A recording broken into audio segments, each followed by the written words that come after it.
Hey everyone, welcome to another episode of Legendary Leaders. I am your host, Katrina Jameson. I'm the founder of Legend Leaders, where we arm female business leaders with the strategies they need to live a legendary life on their terms. Hey, thanks for hanging out with me all month. I've really enjoyed this topic. I've very much appreciated all of the feedback that you've given me, either through social media channels or through email. I love getting your feedback. Keep it coming. Always reach out, make comments. Let me know what you're thinking. Let me know what you learned. Let me know if you've got a specific question. Keep it coming. We're going to wrap up this topic because it's the very end of February, and we're going to tackle another topic at the beginning of March like we always do. But let's go ahead and close this one out. The last topic that I have for you, as we go through the overarching concept of why we as women feel trapped in our corporate careers. Why? Why do we feel trapped? We've gone through several reasons, right? If you haven't listened to the previous episodes, please go back and check them out. The first one we talked about, misplaced loyalty. The second one we talked about is staying committed, being committed. The third one was I can't leave because I've been so focused on keeping my job. In this one, we're going to tie all these pieces together. It could be, and let's just face this fact, it could be as you've listened to all of these 3 other episodes that you're like, I feel trapped, Katrina, but those aren't the reasons. I'm listening to you. I've really looked within. I've really asked myself the questions that you've challenged me to ask. And I feel trapped, but I can honestly tell you these aren't the reasons why I feel trapped. What's another reason? What else could it be? Well, let's try this one. It could very well be that the culture that you work for, the company that you work for, the people that you work with, all of those things are absolutely solid. I mean, they're amazing. They're on point. It could very well be that you have tied your personal identity to your career, to your title, to the role that you hold in the company. And it happens very commonly. It happens more commonly than we admit, especially here in the United States. Think about it. When you meet someone for the first time, you stick out your hand, you shake their hand, right? And they're like, hey, right? It's, hey, I'm Katrina Jameson. And they're like, hey, I'm so-and-so, so-and-so. Awesome, pleasure to meet you. Great to meet you. Hey, what do you do? It's the first thing you hear, right? What do you do? So what do you say then? You tell them what you do. And you'll say something like, you give them the 3 letters of your title, right? I'm an EVP. I'm an SVP, right? It's the alphabet gang. I'm the ABC of XYZ. It's usually what it is. And we just get so used to saying it. I mean, I remember that when I transitioned out of my corporate career into Legend, it was so hard to say the new thing because it was so different. And it was tough. Because again, it was part of my identity. It was, I'm this and this and this for this very large organization. Oh, wait a minute, I'm now the founder and CEO of Legend, which sounds really cool, right? It's still big and up there if that matters. But it was very different, and it was definitely an identity shift. And so I want to challenge you to think through that today. Tony Robbins says identity is the strongest force in the human personality. He says that we all have a deep and abiding need to remain consistent with how we define ourselves. And that identity is the strongest force in the human personality.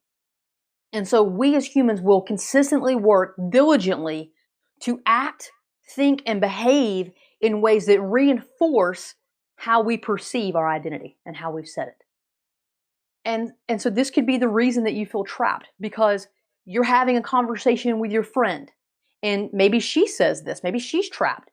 She says something like, I mean, if I left, who would I be? Or if I left that role, if I changed companies, I mean, what would that mean for my life? Like, how would I fit in? They're just asking all these searching questions that relate to, honestly, it falls back to, who would I be? Those searching questions come back to, who would I be without this? And if you're asking yourself that, or you get that sinking feeling when you think about leaving your current role or your company, it could very well be that your identity is tied to that. And the first step, if that's the case, is number 1, acknowledgement. You're now doing that. It's awareness and acknowledgement. So ask yourself that question. Am I proud to introduce myself with XYZ? Title, role, the fact that I work for that company. It's awesome that you're proud. I love it. Be proud. You should. But is that pride your driving force such that you are now trapped because you cannot tell anyone that you do anything else but that? That's the key. You should always be proud of the things that you do. But if that desire and that need to be proud of the title, the company, the role, such that if you got an amazing opportunity to go work for a very small startup that didn't have as much power or clout in the corporate world as this very large corporation that you work for, would you turn it down because they're smaller? Would you turn it down because what would people think? That's another clue that this is all tied to your identity. And when we tie things like this to our identity, we trap ourselves. Because we can change our identity. We can wake up and be someone new today than we were yesterday.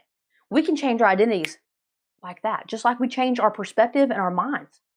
But we have to have the challenge and the call to action to do it. And that's what this discussion has been all about today. If you've tied your identity to your role or to your company or to both, to the point that you feel like you can't even consider leaving, then again, number one is to be aware. Number two is to say, well, what are all the other things that I am? You're a mom, you're maybe a spouse, you may be a great volunteer in the community, maybe a great people leader, right? You have all of these talents and gifts. Go back to those things that move you forward, your talents and your gifts. Because you can use those anywhere, right? I'm a giver, I'm a servant, leader. All of those things that go with the words I am linked to your identity. So when you say I am the ABC of XYZ, that's your identity. That's a clue. That's how it gets linked. So the first step is to find all the other things that you are and start saying those things instead. I am strong. I am capable. I am, and you fill in your gifts, right? That's a way to break that up a little bit. And then the next piece is just to really step back and say, I am more than just this title. I am more than just my career, because you are. Break that. No one's going to think less of you. And really at the end of the day, who cares? You've got this one life. Go live it. Go use your gifts. Go serve at the highest level. The world needs your gifts. I'm always going to challenge you to do that. Use your gifts. Give your gifts. Help the world be a better place in whatever capacity that looks like for you. And realize that you're more than just that title. Okay? That's your challenge. Maybe it's your identity. If that's the case, if you're working through that, shoot me a note and let me know. Reach out to me. I'm here to help. Otherwise, just keep digesting it. Keep thinking through it. Continue to say I am statements that are powerful and that anchor you into who you truly are outside of a company, outside of all of these other things. Who are you at your core? Who are you? Take that identity back, recreate it, reset it into things that are more powerful than just a title in an organization. And then you will be free. Then you will free yourself from that trap. And you can go do anything you want to. You can stay, you can go, you can move up, anything you want to do. Because now you're free of that trap. And you've given back your authority. I wish you nothing but the best. I look forward to connecting with you next month. Hello, let me try that again. I look forward to connecting with you next month. There we go. And we'll be talking about another great topic. As always, go and be a legendary.